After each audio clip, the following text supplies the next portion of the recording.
prime time on the top game, it's a fine line. Man in the match, that's Dave I. He's the main guy, keep a close eye. Make sure you don't make no wrong play, cause I'm with Jose and Andre. When Cyrus comes to walk in, you better know that you are watching Premier League. Dave I, tell him what time we on. Prime time. Let me hear you say Premier League. Dave I, tell him what time we on. Prime time.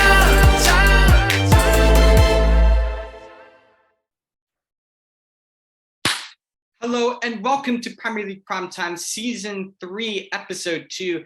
And of course, I'm here back with the boys, but we are joined, of course, by the serious replacement. Yes, the serious replacement. The man's gone missing again, as always. And we're joined by Mr. Josh Callis. How are you doing, my brother? Well, I can see he's well and truly accustomed to the BLPT ways. And of course, we're also joined by Andre and Jose. How are we doing? I already know how this is going to go. Absolutely brilliant. Superb. Well, let's just get right into it. And let's start off, of course, with Arsenal, with you, Josh. We look at their the opening 4 matches, of course, a 2-0 win against Crystal Palace, a 4-2 win against Leicester, a 3-0 win against Bournemouth, and a 2-1 win against Fulham. So they are perfect in all departments. 4 wins, top of the league. Scores and ranks for Mikel Arteta for these first 4 games, and standout players both positively and negatively. I mean, positively, I think like nearly everyone, we're having like perfect start to the season. But I also think it's because like we haven't really faced like a team that's challenged us yet. In that first game is probably gonna be against Man U, which is in a few weeks. So yeah. Excited for that one. But like standout players right now, obviously Gabriel Jesus, like signing in the summer for us, I think, and maybe signing in the summer, like definitely he's up there. I'd say Odegaard as well. Like he's the captain now, but he's really like he's coming into it and he's really playing the balls. Like what is it? The last game that we played, I swear, like I thought it was like Ozil like playing on the field.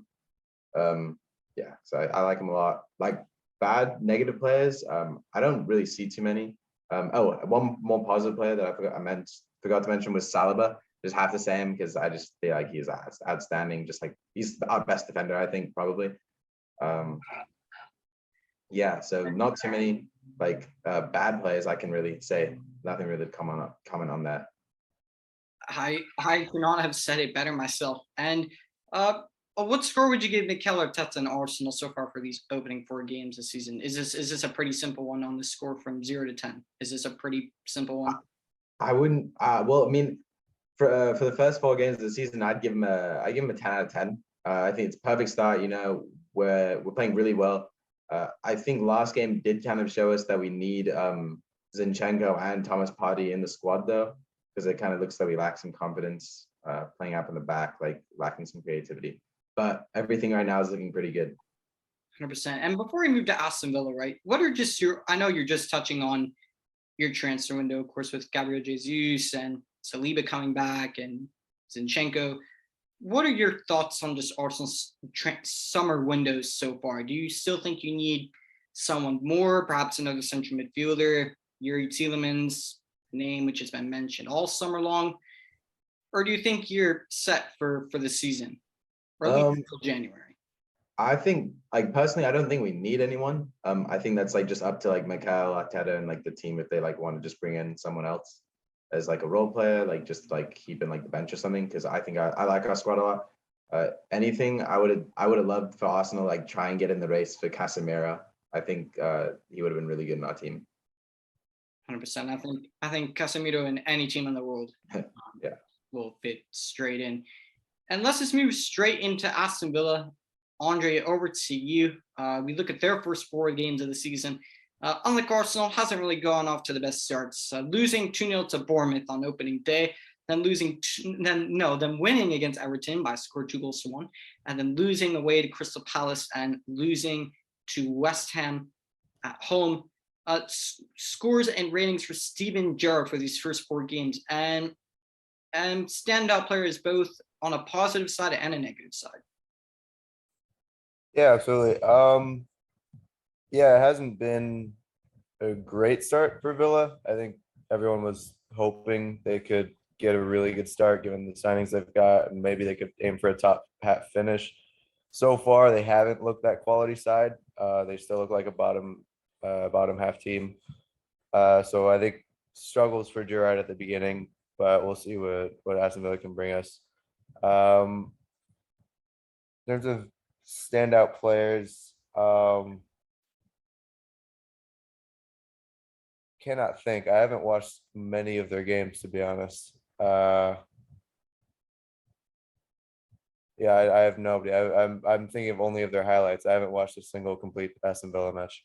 I know Buendia got the winner in that Everton match. Yeah, no idea. Sudden okay life to start. Actually, I thought I didn't even know I was coming to Villa. I thought I was going straight to Brentford, but so I'd help. I'd appreciate some help.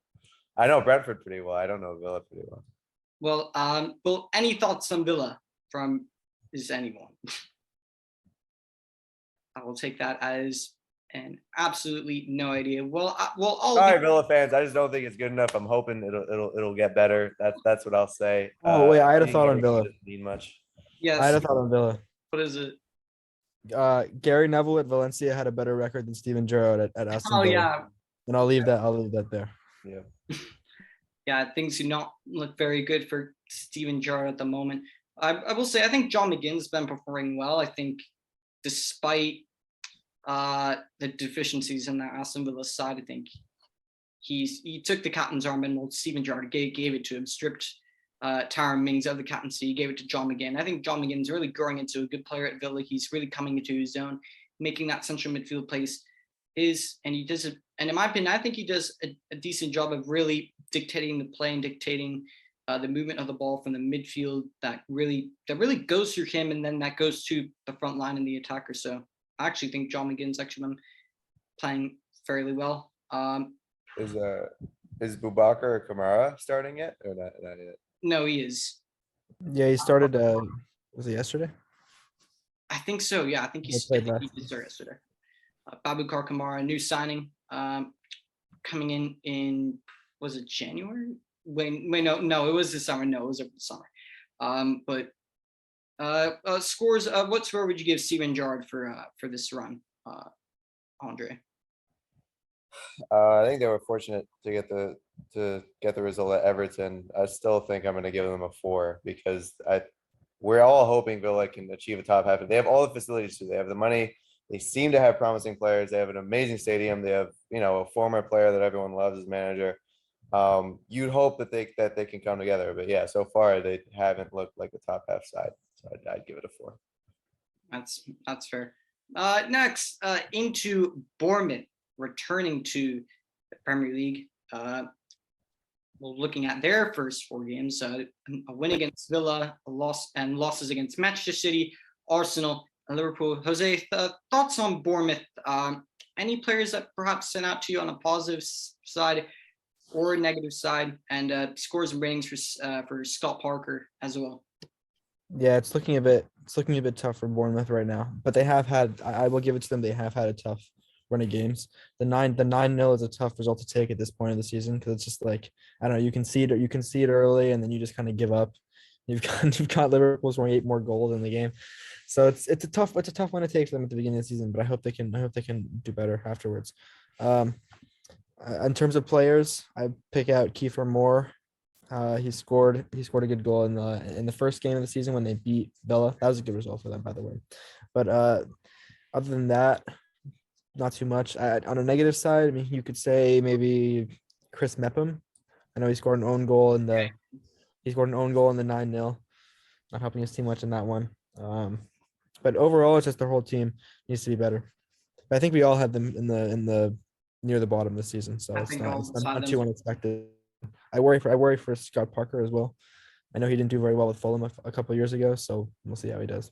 No, I think it's going to be even harder with this Bournemouth side as well. Obviously, them not really being in the best of places. All of us did predict that Bournemouth would go down. I saw that as my own prediction. But yeah, really, really not looking great for Scott Parker as of right now. Moving to Brentford, Andre, back to you. And I know now you've looked forward to that You look at their opening 4 games: a draw against Leicester, a 4-0 win against a certain side who I was watching that game with Jose, and that was really doing our heads in. 4-0 win against Manchester United, scoring 4 goals in the opening 35 minutes. Losing 3-2 to Fulham in that London derby, and a draw against Everton.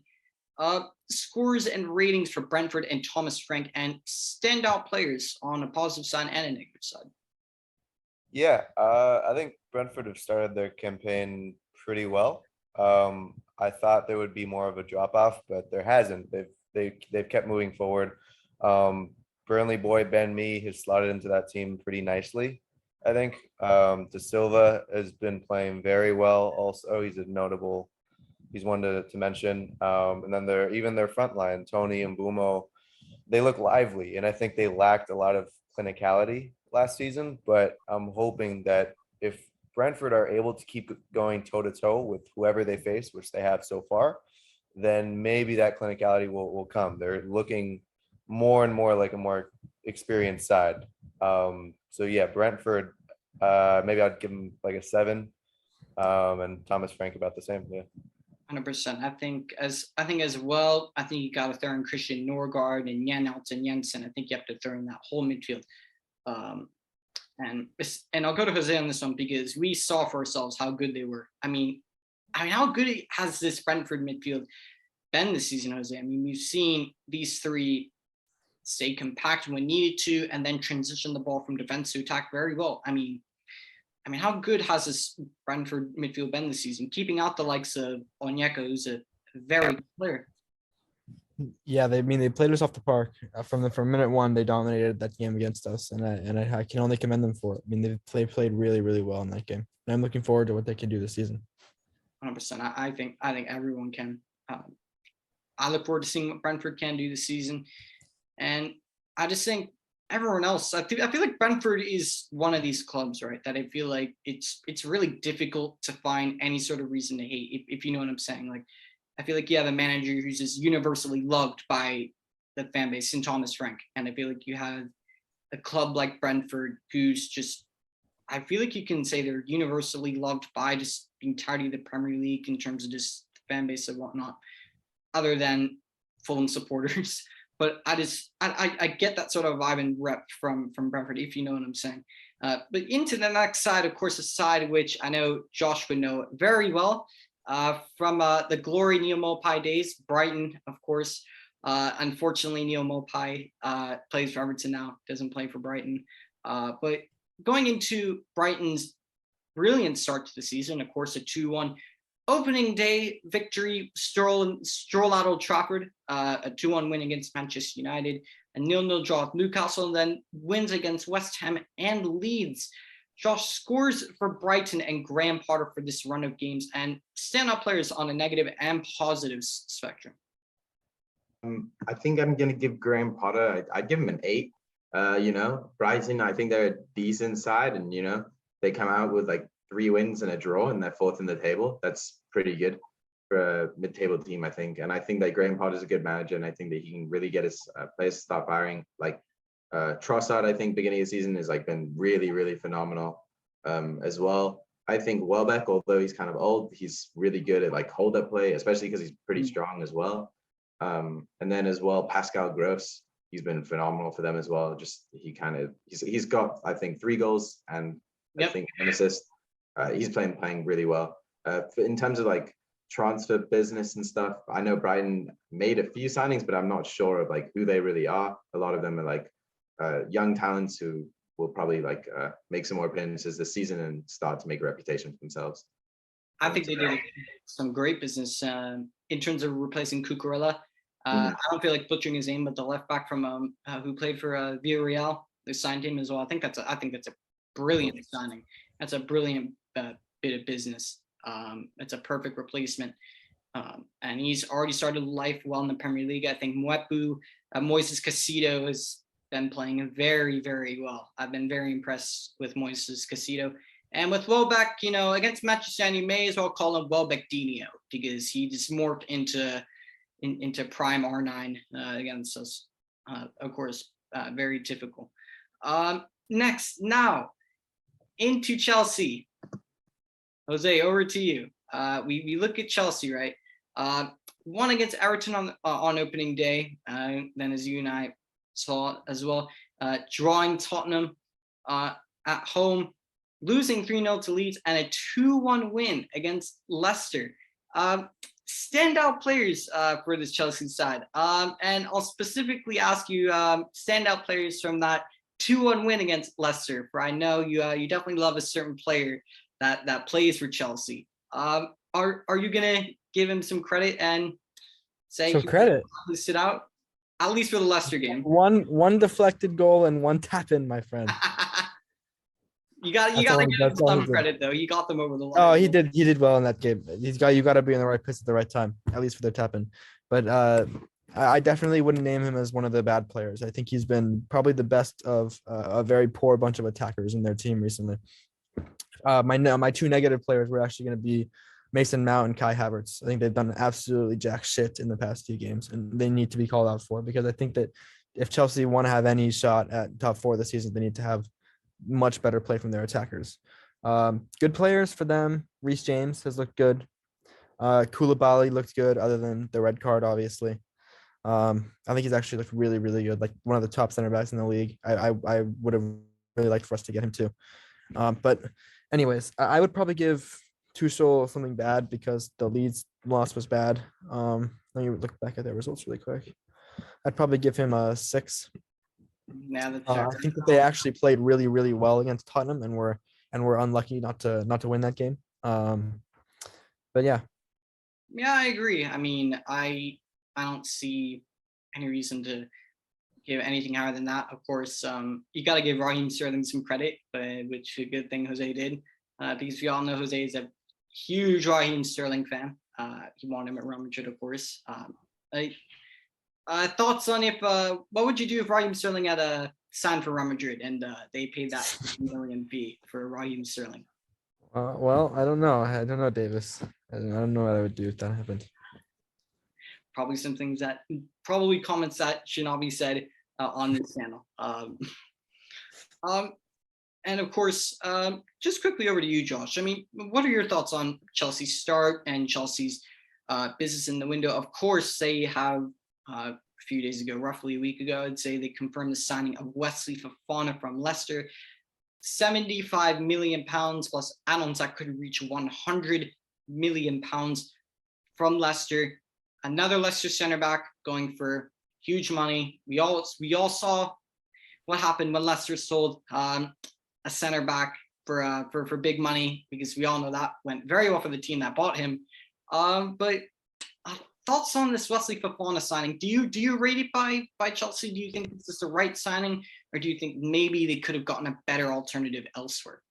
I think that Wesley Fofana is like a great alternative for their defense, but I do think that 100 million price tag with the add-ons, like, I think that might be too much. I think Wesley Fofana is a great player, but I feel like he hasn't really like proved himself, especially like on a declining Leicester side. So I don't know. I mean, I think Wesley Fofana is a good player and he'll play well for Chelsea, but hopefully, yeah, he can live up to the price tag. 100%. And next, hopefully Andre is back. Crystal Palace, they've had a mixed start to the season, if we're honest. Not great, but they've had a very tough run of games. Let's be real. Losing 2-0 to Arsenal at home and then drawing Liverpool, credit to them for that. Then winning against Aston Villa, then losing against Manchester City, then them coming from behind. Palace initially leading 2-0, and then Manchester City storming back. Scores and ratings for Patrick Vieira and this Crystal Palace side, if Andre is back, for this run of games, and standout players on a positive side and a negative side. I mean, it doesn't look like he's back. I can just like, I'll give like a couple of my standout players, but I'll say like Zaha for sure, Eze. Sorry, I have to look at the lineup as well because I've only saw their game against Arsenal. But from what I could see with the games with Arsenal and like with City, I'm really interested in the Palace side. I think that what Patrick Vieira is doing is really interesting. because I think he really can take this team to another level, especially because he has like a good mindset. He knows like what it takes to win. Yeah, I think Palace should be excited for what's to come. 100%. I want to say someone as well. For The sure. center back, Joachim Anderson, Yes. has looked excellent. He's looked out. He scored in that Man City game, and I absolutely love the video of him harassing Darwin Nunez until he gets red carded. One of my favorite videos that I've ever seen. To be honest. But I fancy that. I honestly like that I found that quite amusing. And I think their weak point is in midfield. I think they need to reinforce that. I know they signed Cheick Doucouré, but I think they can also maybe sign another midfielder. I feel like they haven't really replaced Conor Gallagher, and that's going to be a huge miss for them because we all know how great Conor Gallagher was last year. Getting into the England side, getting senior call-ups from Gareth Southgate, and rightfully so. I feel like that will definitely hinder his chances of getting on that World Cup plane. I don't think he will get on because he's back at Chelsea. But for me, I think that they've done very, very well in this opening run of games.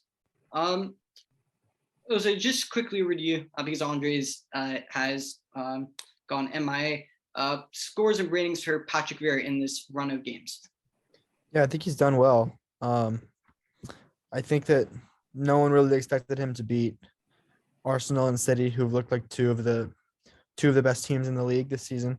I think the 1-1 against Liverpool is obviously impressive, and then the win against Villa was good as well. I'd give him a 7 out of 10. That's fair. Next, of course, into Everton, and we look at their run of games, and they have not had a great start. And unlike Crystal Palace, they haven't had a really, really difficult run of games to start.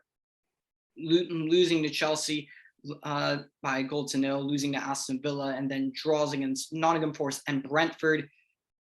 Josh, scores for Everton and Frank Lampard, and players that have stood out to you on a positive and a negative side for you. It's all looking pretty bad for Everton right now. Sat in 18th, and we were looking at this Everton side last season as well. We could see that they were kind of they were struggling definitely, and they needed some signings. I think that the main thing they needed was some new recruitments in defense, but it's kind of looking maybe as like a whole rebuild now. I think maybe I think Frank Lampard just needs some help. I'd probably give him like a 2 at best. But a standout players for me would have to be Anthony Gordon. He's really, really bright. He's definitely Everton's best player in my opinion.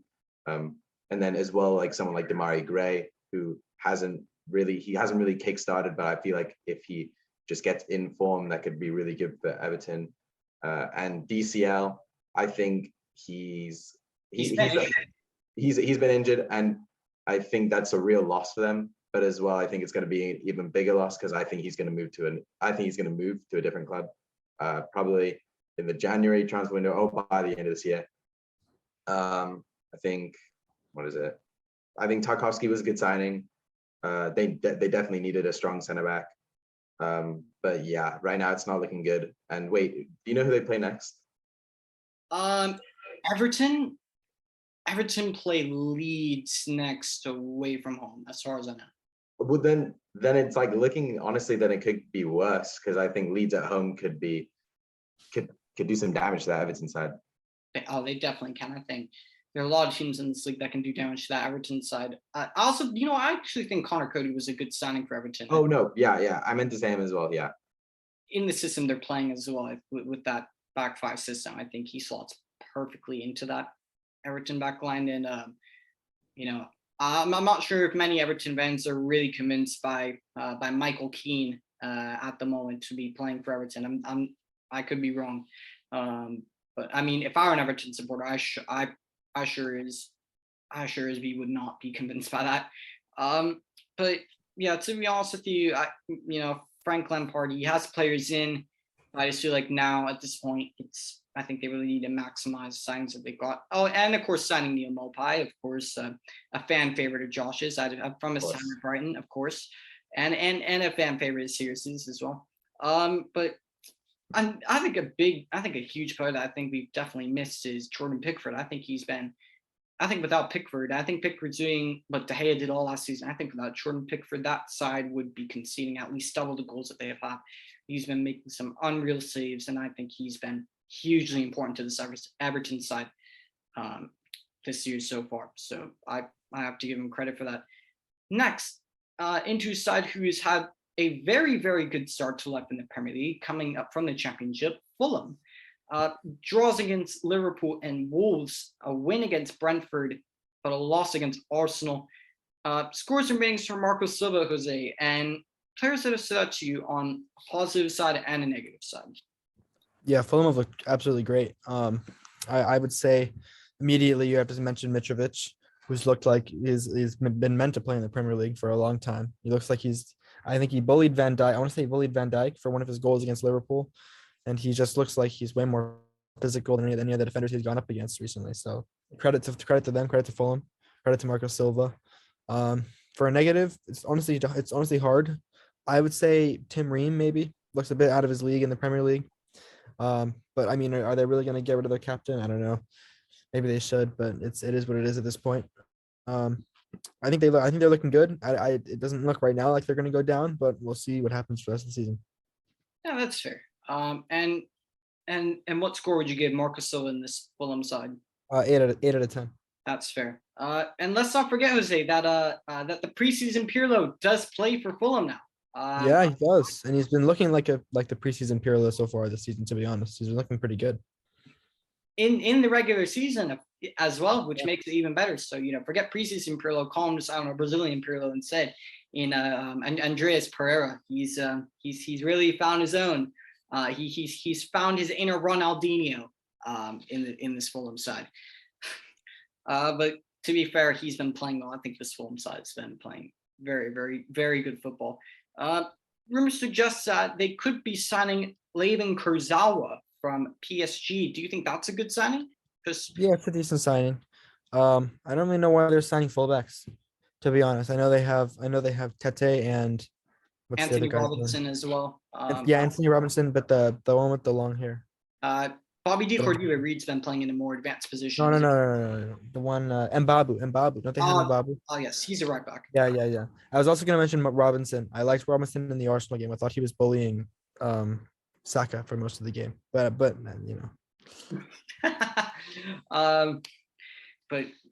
I do think Fulham could use a left back. I don't think they have. I think it's just Anthony Robinson, and I think that's as far as I know. I think they could definitely use. I don't know if Joe Bryan still plays for them or not, but I think they could use another left back. I think someone of Kurzawa's pedigree could be very keen. And I think what they've done very intelligently is instead of doing what they did last time around in the Premier League, you're doing what Nottingham Forest are doing and splashing cash everywhere. I think they've that's what you got to do. Position to position and have said, okay, right, where do we need to strengthen?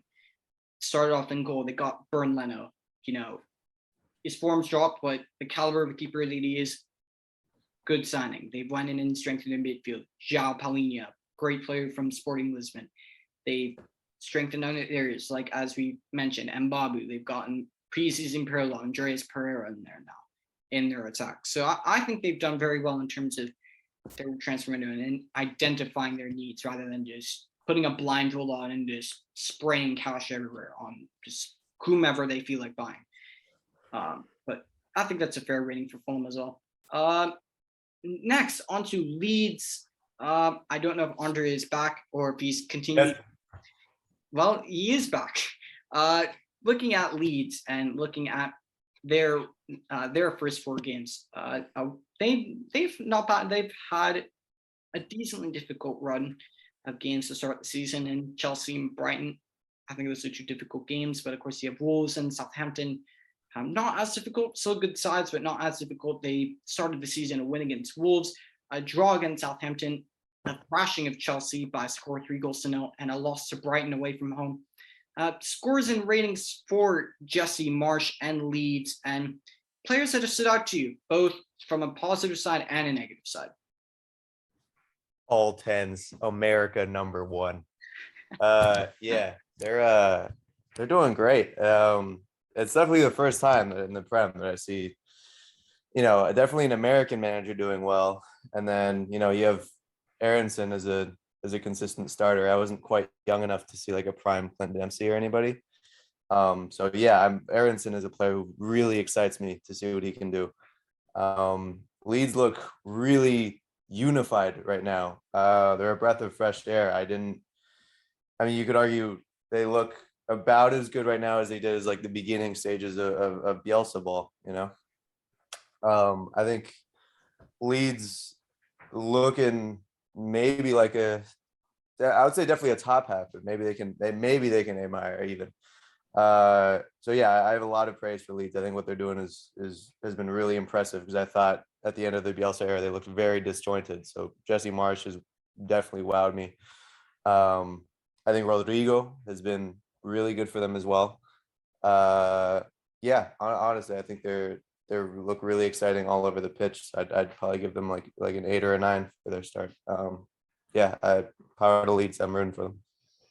I think that's very fair. They've spent a lot of money, but I think, again, like we're mentioning about Fulham, I think they've spent it very effectively, and they've invested it in proper places and in places where they've needed reinforcing. I think the only thing that they could have used, perhaps, maybe another left back, maybe another center back, because I'm really not that convinced by Pascal Struck, but he's putting in good performances, so you can't really say a whole lot there.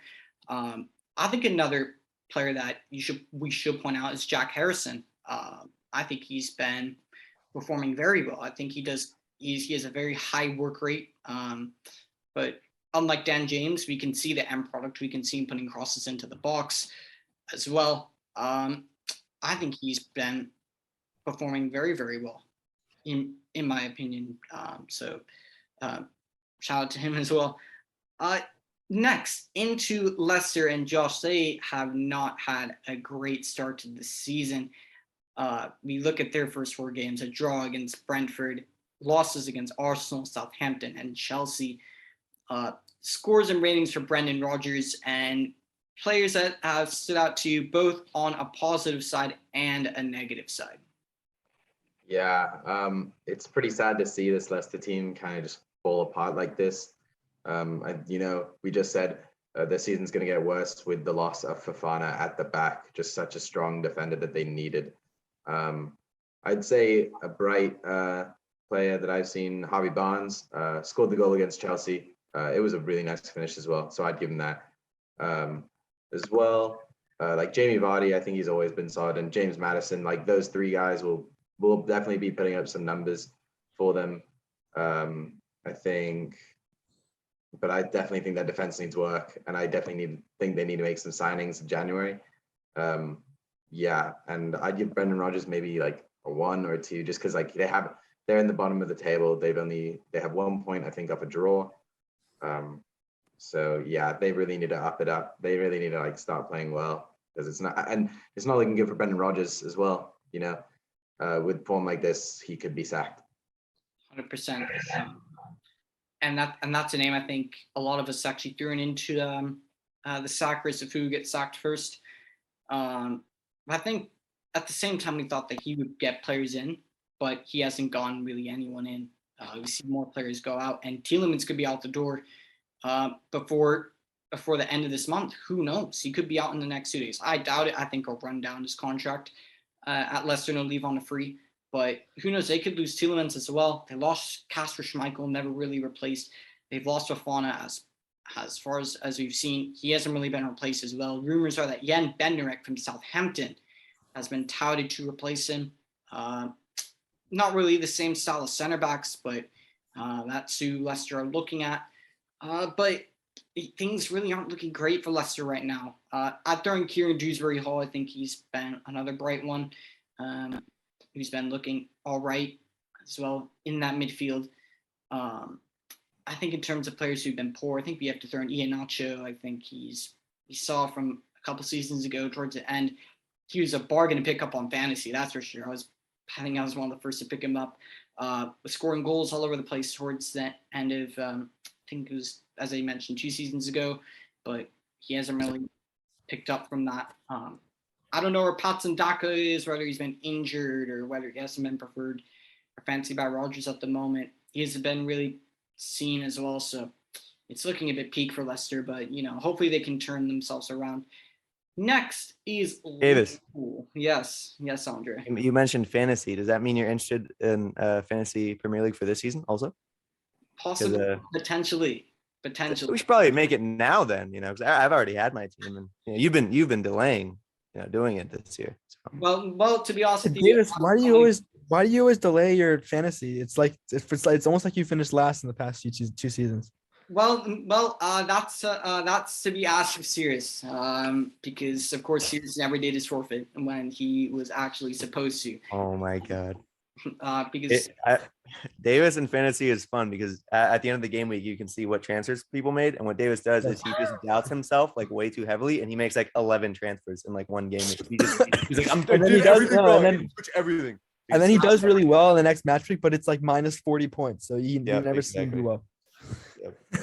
Well, to be fair to myself, that was in the beginning, and when I was first playing fantasy, but basically I had no idea what I was doing, and I'd make like 12 signings in one window, and I'd see, yes, I have like plus 60 points, and then you see minus 40. I'm like, oh, great.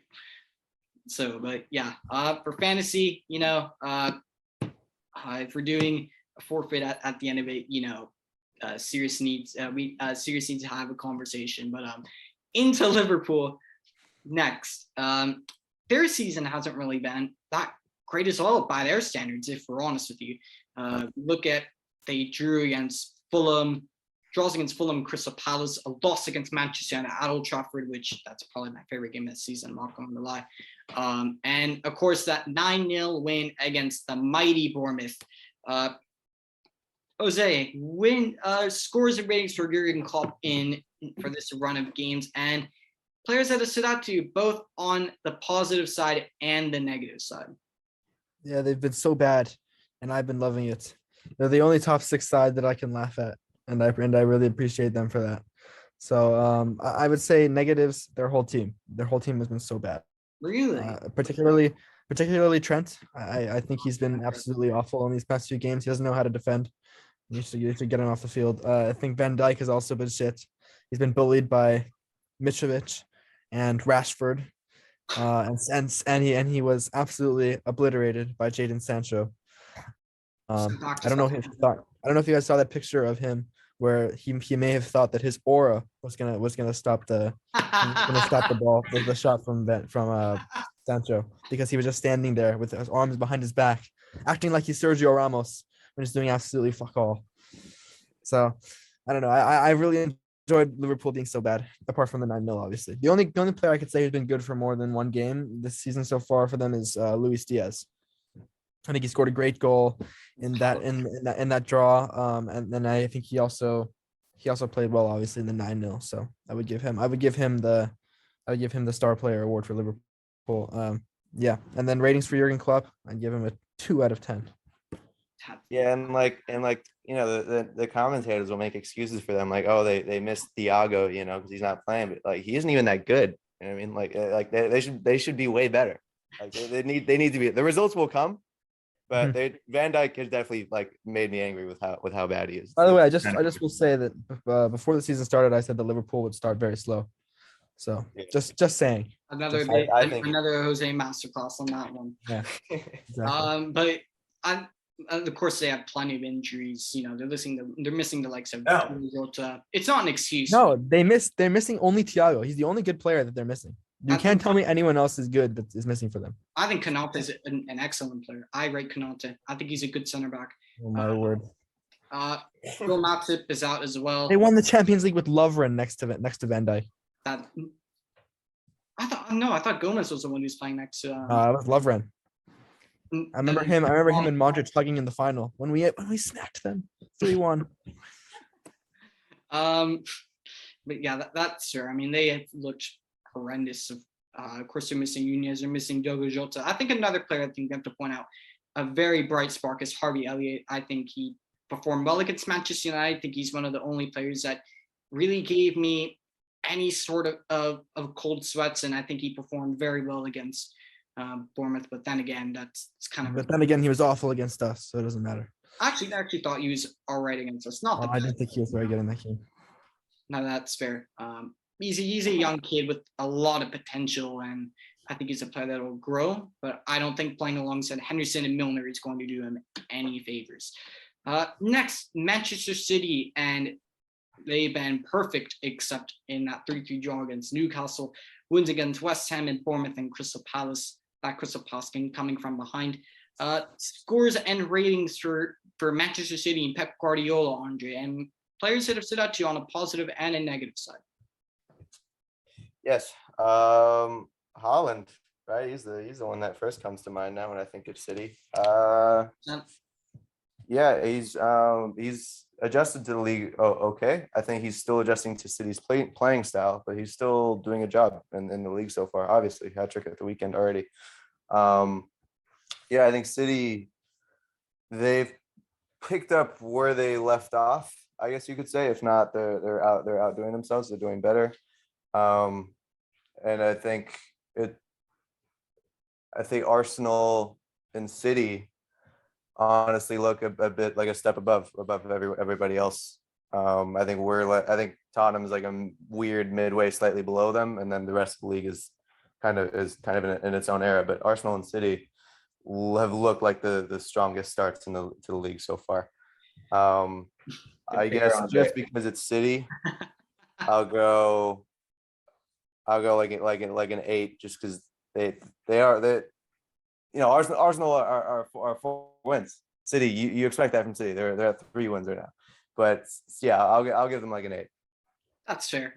One thing that stood out to me with Man City, right? You look at the center back partnership in the 4 games gone by, and I know with injuries it's definitely been chopping and changing, but I think Nathan Ake to start the season played really well until his injury, and then of course Alexis Laporte came in, and then it was Ruben Diaz who came in, and then Laporte's been injured now, and now you're back to Diaz and Stones. You've seen Laporte and Ake, then we've seen Diaz and Laporte, then we've seen Diaz and Ake.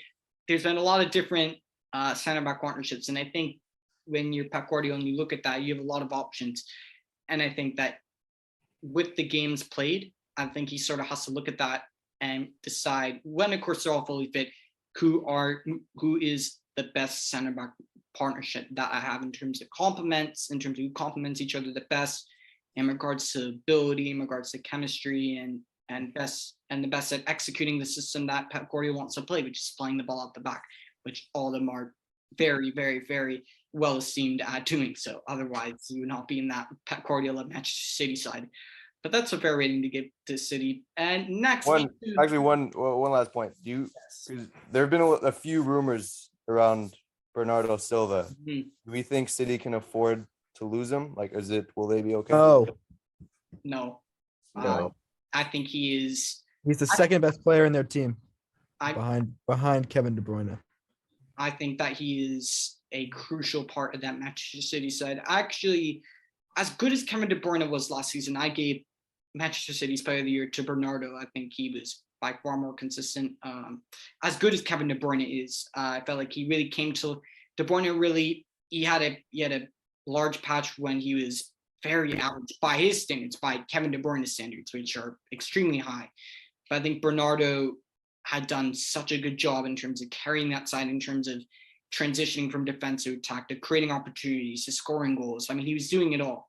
And Pep Guardiola said that he can play in 3, 4, 5, 6 different positions, which you can. You can play him as a box-to-box. You could play him as an attacking midfielder. You could play him on the right, on the left, through the false 9. You can play him in a whole variety of different positions. And I think that's a player you cannot afford to lose, unless if you already have someone that's as good as Bernardo Silva is, and that can play as many positions as he can already lined up. So I think they cannot afford to lose him.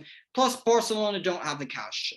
They don't have the funds. But somehow they'll go to their invisible money tree and will pull some cash and will somehow stump up the 100 million that City. They'll just sell more of their TV rights and then they can buy him. Oh, of course, and somehow still hold on to Frankie de Jong somehow. Into the red half of Manchester. A mixed start to the season. Of course, the first 2 games was just capitulation. And I know Josh and Andre were enjoying that. losing 2-1 to Brighton Munich. Yes, Brighton Munich, because they morph into Bayern Munich when we play them every time. Pascal Gross morphing into prime Schweinsteiger, just arriving in the box. And as I said, Danny Welbeck looking like prime Ronaldinho, or prime R9, and Trossard looking like prime Eden Hazard. Brentford losing 4-0. That's a game I don't really want to recall. Neither does Jose. But wins against Liverpool and Southampton seem to up the morale and spirits of this Manchester United side. Jose, the scores and ratings for Eric Ten Hag and players that have stood out to you on a positive side and a negative side. Yeah, it's I don't know, it's a mixed bag so far this season. The Brighton game and the Brentford game were very, very bad. There was really very, very little positive to take from those games. We played really badly. I think the Brentford game was probably the worst performance that I've ever seen from a top 6 club in the Premier League in history. I can't think of anything that was that bad. Like there was literally nothing I could take from that game and say we did this well. We did nothing right. The Liverpool game, on the other hand, I was a little emotional when we won that one because we were so bad in the first 2 games, and then to come and beat Liverpool was great, such a great moment. So I was very happy with that one. And then the Southampton game, I thought was all right. I thought we won it because we have a great defense. That's about it. I thought that people saying that Bruno had a great game were foolish. I think he had a really bad game, but I'm really happy with his goal. I think he took his goal really well. But other than that, I was really upset with him. I would actually say he's been one of our worst players, Bruno, so far. I would go Bruno, Maguire, and who else? Who else played in the bad games? McTominay, so bad. Bruno, Maguire, McTominay. I would go. And then for our best players, it has to be Lissandro, first name. He's my man of the match in the past 2 games. Lissandro's been good. Who else has been good? I think Varane's really coming to his own. Varane's looked great. Malasia's looked great. Yeah, our defense, basically. It's funny because we look at the defense at the start of the season and the defense now. Mm-hmm. Of course, you had the likes of Luke Shaw, Maguire, Sandro. It's only like we had been asking for Maguire to be dropped for like months or something. And now it's Malacia, Lissandro, and Varane. I've actually, this side, it's very interesting because you can see the complete turnaround. I think as poor as McTominay was against Brighton and against Brentford, I thought against Liverpool he really stepped it up. Of course, we know Scott McTominay is not the best on the ball, but I think in those games, but he did put in acceptable performances he's like a Darren Fletcher. He's like a Darren Fletcher kind of player. And I've said this before. I'm totally fine with having him on the bench, and especially if he's willing to play a more attacking role, because I think he's better. I think he's better when he's going forward and he's getting chances to shoot. And he's physical as well. So he is physical. He was perfect to play him against the likes of Henderson and Milner and Harvey Elliott. I think that was perfect to play him there. Yeah, he worked well in that game. I think Jadon Sancho's come to life in the past 2 games. Diogo Dalot has been a big standout, even in the losses. Yeah, he's been good, and he's gone unnoticed. A lot of people have not pointed him out very much, but I think he's been quite good for us. 100%. Of course, Lisandro has said so many times he may be 5'9", but he plays like he's 7 foot. I greatly fancy the moment when Mo Salah gets up and Lisandro just goes and basically just shoulder bumps him. I greatly fancy that moment where that was great. I actually have to rave about him a little more. He's been so good. I think in the past in the last game, the Southampton game, every single time the ball even got close to the goal, he was running back, getting on the line. He's so ready to be the hero. To go to war. This is great. We finally have someone who wants to win the ball every single time and who plays for the ball. He doesn't zonal mark like Maguire did, and he plays for the ball every single corner, every single cross, and I love it. Of course, and look, and I know Arsenal were in for Lisandro Martinez as well. And just Josh, quickly over to you. I mean, what have your thoughts have been on Lisandro Martinez from just a totally different point of view? You look at Arsenal obviously miss out on him. They got Zinchenko instead to cover that left back position. And of course, there's been a lot of stick over his height, that he's too small. Look at the Brentford game and how poor that was. He had a poor performance that game. But when you're up against the likes of Brian Mbumo and Ivan Toney, it's going to be very difficult to win headers against the likes of players of that size and height. Do you think Lissandro has really settled into life in the Premier League as well as Jose has been saying? I think it's a little too early to tell. I think you said he had like a bad performance, and then I saw the entire Liverpool game. He was really rock solid. I think that was really, really impressive, and it kind of shows people that Ten Hag's kind of got some kind of vision, and he knows where he wants how his team to play. So yeah, but I'd say he's good. I wouldn't say I know yet though. I need to see him play more. That's fair. That's very fair to say. On Lissandro. But Jose, I don't know if you did, but did you give markings or a rating for Erik ten Hag in this Manchester United? No, I'll give Ten Hag. I don't have to be fair. Brentford was pretty bad. I give him a 6. That's it. I'll give it a 5 just because it's been mixed, been very out. You go from the lows of lows to Brentford, and I know that. One thing I will say for the neutrals, don't let that scoreline of 2-1 against Liverpool and the stats and all that. Don't let that. Oh yeah, Liverpool are terrible. Because Liverpool are terrible. Manchester United dominated that game. We saw Manchester United do what we thought could never be done against. Because Liverpool traditionally are, in my opinion, the best pressing team in Europe in terms of pressing the ball, winning it back. That's how Jurgen Klopp plays. That's how he sets up his midfield. But Manchester United, you look at the first half an hour, and they were pressing Liverpool back all over. They had them pinned, and it was just remarkable to see. But I'll give them a 5. I think that's fair. Getting into Newcastle now, I think their start to the season. Andre, you want to say something? Yeah.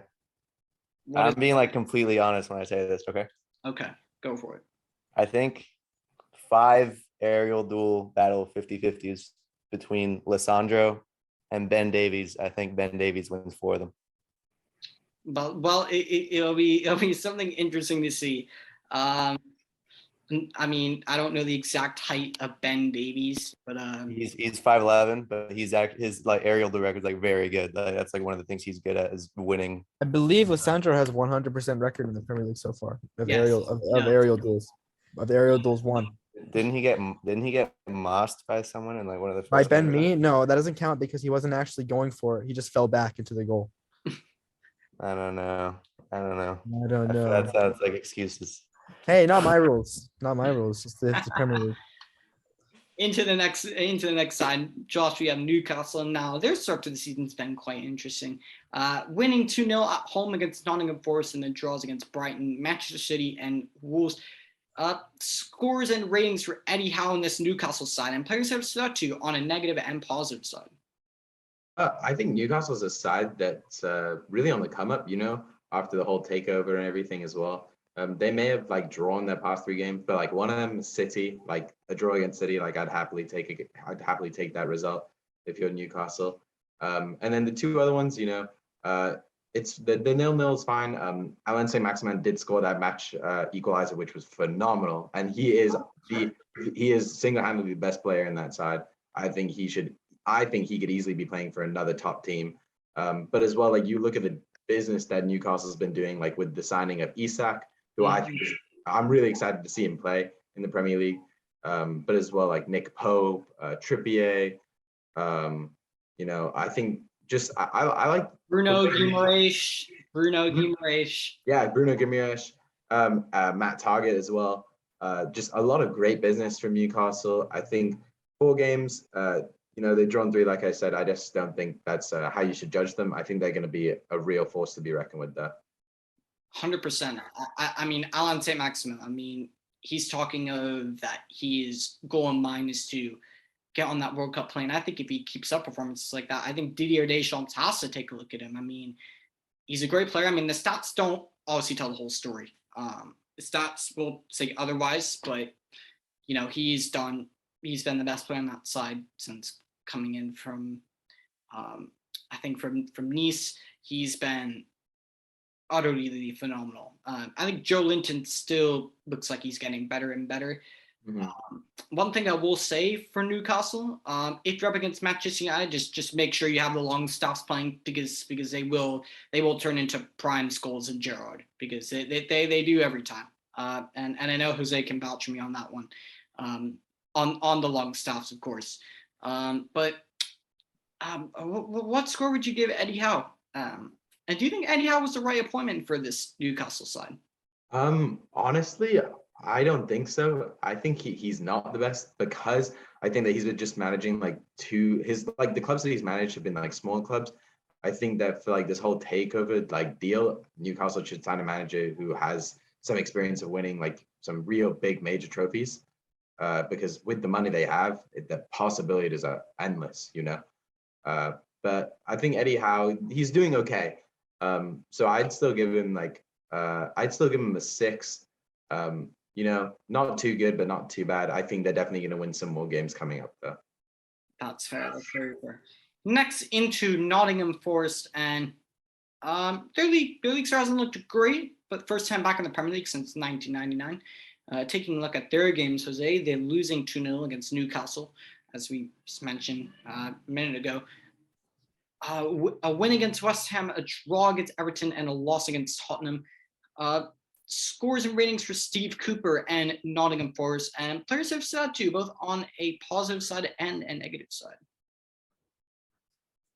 Yeah, they've done pretty well. I think they look a great defensive side. I just worry about them a little bit going forward. I think they're going to find it difficult this season to find the goal. Good players. I would look at Joe Worrell and Scott McKenna. I think they've been the two most consistent in that back line. I'd also say Nico Williams has looked promising on the wing. Otherwise, negatives, maybe you could say Lingard hasn't really been involved very much. I don't know. I want to see them get Emmanuel Dennis involved. He had a really great season last year at Watford and a really struggling side, so I think he could do some damage for them up front. But I mean, I think they look pretty solid, to be honest. I'm liking them. I think we gotta give a shout to Dean Henderson. The only Oh, goal yeah, that I Definitely still talking see Henderson. wear a baseball cap during the game and saving a Harry Kane penalty. That's you know, when you think of Harry Kane at the spot, you know, that man, I don't think I've ever seen him miss from the spot ever in my life. Man, he actually scored, so, and he actually saved it. So I think you got to throw him out as well. A huge signing for Nottingham Forest. Brennan Lodi coming in from Atletico Madrid. Yeah, it's a great signing. He's a great player. What do you think he'll bring to this Nottingham Forest side? I mean, I don't really know why he went, to be honest, but Alone. It was alone. I think that it is a loan move, but they have an option to buy for 30 million. Mm-hmm. So I don't know. It's a weird one, but I think that he'll bring a lot. I think that he's a great player. First of all, I think he's a good option going forward. Obviously, he scored that goal against us last year in the round of 16 of the Champions League, which was annoying. But I think he's a good option going forward. He's solid going back as well. Someone coming out of Diego Simeone's territory. So I think that he'll have some good defensive know-how and provide good stuff going forward as well. So good signing. Definitely, 100%. And that's fair. And what score did you give Steve? I'd give a 7. Yeah, that's fair. Next, of course, into Southampton. And to be honest with you, although they've had a rough start to the season, I think when I see the project they're trying to build, I think it's actually better than it actually looks. When you look at Southampton, I know they lost 4-1 to the likes of Tottenham. They drew Leeds. They won against Leicester and losing the match time by goals and all. I mean, that's not terrible to start your season. Scores and ratings for Ralph Hasenhüttl and the Southampton side. And players have said to you positive and negative. And this can go to anyone.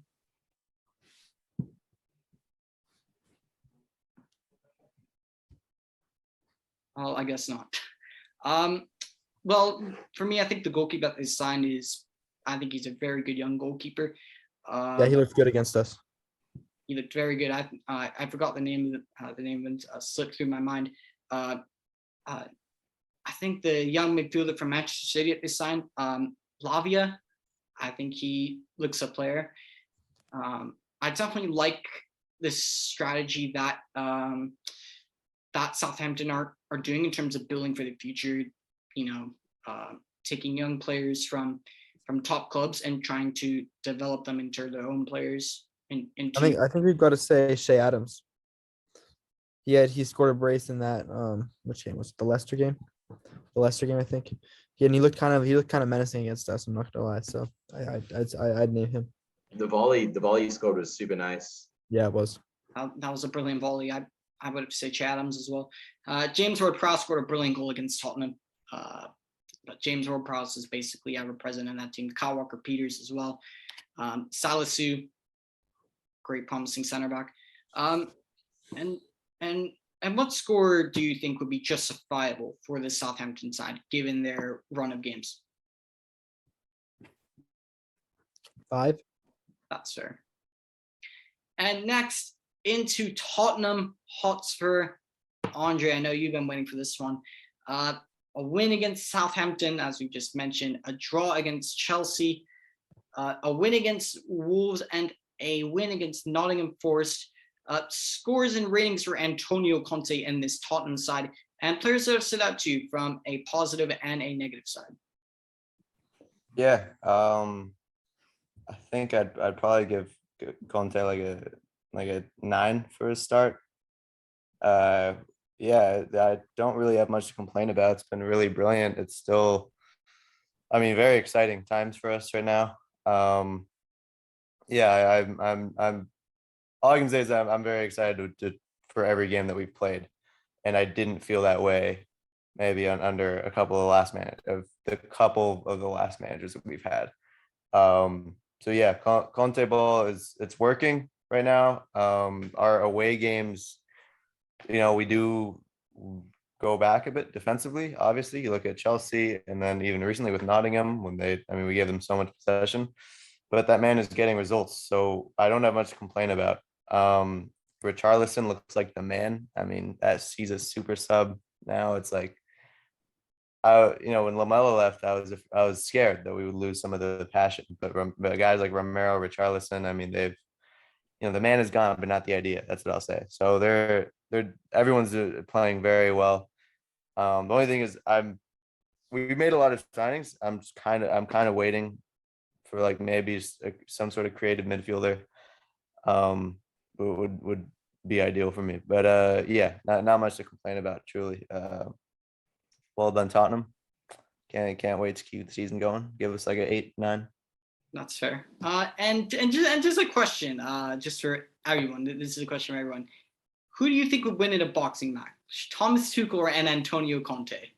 I asked that question specifically to Andre. Conte. Yeah. And I'm an Arsenal fan. I have to say it. Yeah. He would snap Tuchel's anything like a twig. I mean, I don't know if you saw, but there's a video of him at Inter in a boxing match against Lautaro Martinez. So I mean, I'd probably say he does have the advantage with more fights. Although I don't know. I mean, Tuchel is I think twice his height. I don't know. Tuchel's a very lanky guy, but I mean, I know Andre is definitely betting against Tuchel in any and all situations in that respect. I've seen like pictures of like Conte and his daughter at the beach because Spurs Twitter is weird, and man looks like his body. He looks like he's like in his 20s, like just from the neck down. Like, he's so ripped. Like he keeps his shape. Like I think he works out routinely still. So yeah, he'd win. Into the next side, we have West Ham, and their start of the season hasn't gone great. Losing 2-0 to Manchester City, losses against Nottingham Forest and Brighton Munich, but a win against Aston Villa to at least pick up the hopes a little bit, also balancing out the Conference League. They qualified for that. Josh, scores and ratings for David Moyes for this run of games, and players to stood out to you from a positive side and a negative side. I give David Moyes probably like a 3. They've lost 3 and they just won their first game. I'd say standout players for me, like Kehrer and people like Declan Rice, Fornals as well. in the last game. But also like players who are usually just like standout players for the side are obviously Jared Bowen, who hasn't really got his season up and running, and like players like Antonio, who I think was he injured recently, or has he been playing? I think so. I think he did play in the match against Aston Villa. Okay, so I think West Ham, like they it's not great right now, but they have also just confirmed the signing of Lucas Paqueta. So I'd be really excited as a fan. And I think David Moyes, I think like last season, he knew exactly what to do with the side, and West Ham were really, really on form. So I think if he can try and kind of replicate that idea, then West Ham can really move forward. 100%. And you can see, that deal for Lucas Paqueta, apparently with all the add-ons and bonuses, it will reach to roughly £60 million, and that's a lot of money. And you can look at West Ham and say they're not messing around. They're trying to show that they have ambition, and they are ambitious to spend that sort of money on a player who's a regular for Brazil. He starts regularly. Tite does prefer Lucas Paqueta to other players in that position, and a very good player as well. And lastly, into Wolves, Jose, we look at their first 4 games of the season. A loss to Leeds, a draw against Southampton, losing to Tottenham, and a draw against Newcastle. Scores and ratings for Bruno Lage, and players have stood out to you from a negative side and a positive side. I think you're muted. Yeah, I just realized that. They've been a little disappointing. I think that they would have expected something more from the Leeds game and something more from the Southampton game. I think they'll be disappointed to only have 2 points. 2 points from their opening 4 games. I would say standout players, Gedge has looked all right, and Ruben Neves has looked all right. And then I would say Jose Sa, you have to say him for that performance, saving a penalty against Fulham. 100%. I mean, those are great shouts. 100%. I think Jose Sa for me has been their biggest standout player. I think he's been more of a standout than Ruben Neves, in my opinion. I think he's going to be crucial he's going to be crucial to Wolves' success this season. And now into the last part of the show, just a little bit of Match Day 5 predictions. Starting with Palace hosting Brentford. This is going to be a good game. Josh, I'll start with you. What are your thoughts for this game? I can definitely see this being like just a 1-1 draw. Let's see these teams being pretty even. But I don't know. Wait, if Palace is playing at home, then I think Palace could edge it out maybe with a 2-1 win then. That's fair. Jose, your thoughts on this game? Palace, Brentford. Yeah, I'm gonna go Palace. I go Palace 1-0. That's fair. Andre, what about you?